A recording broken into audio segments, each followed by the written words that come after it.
Parshat Shmot begins the book of Exodus, and we're told that Joseph and all of his brothers and that entire generation passed away, and that a new king, a new Pharaoh arose who didn't know Joseph and began to persecute the Hebrews and to turn them into slaves. And then the Torah says, Vayelech ish mi beit Levi, vayikach et bat Levi. And a man from the house of Levi, from the tribe of Levi, went, and he married a daughter of Levi. Their names are never mentioned, but we know later on from the Torah that this is a reference to the parents of Moshe, Amram and Yocheved. During these dark days, when there was a decree by Pharaoh that all of the sons of the Hebrews would be thrown into the river Nile, here we had this couple that decided, we're going to get married, we're going to have children.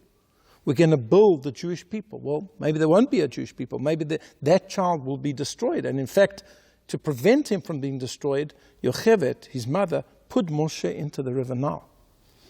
And ultimately he was saved. He was raised under Pharaoh's very eyes.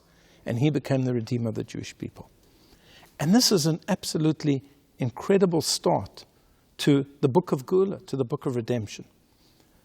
That's what Shmot is. Exodus is the book of redemption, but it begins right in the heart of darkness, with the exile, with the persecutions of the Egyptians. But what changes everything?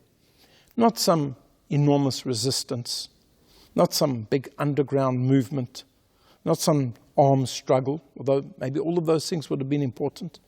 It began with an act of courage, and that act of courage was a Jewish man marrying a Jewish woman and building a family. And from that one wedding, just a single couple, came Moshe Rabbeinu, our teacher, our master Moshe, who is the savior of the Jewish people. What the Torah is telling us is the power of a single act. A single act can change the world. A single act can bring redemption. At the end of Pirkei Avot, in the 6th chapter of Pirkei Avot, where it's speaking about the 48 prerequisites of becoming a Torah scholar, the 48th is to say something over in the name of the person who said it, to cite something, to give credit where credit is due. When you're going to say a piece of Torah over, say over who said it. And the Mishnah says that this brings redemption to the world.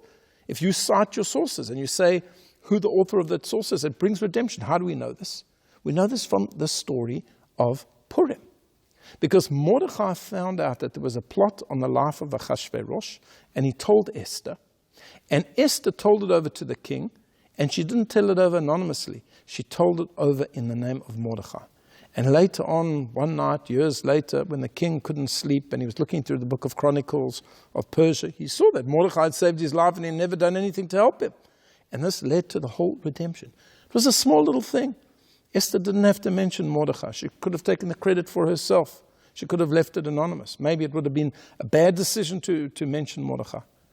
But it was one small act. We should never underestimate the power of doing something positive. In the case of Amram and Yocheved, it was getting married.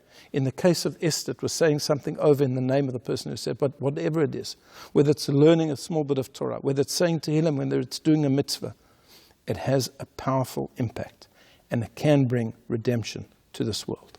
I wish you a Shabbat Shalom.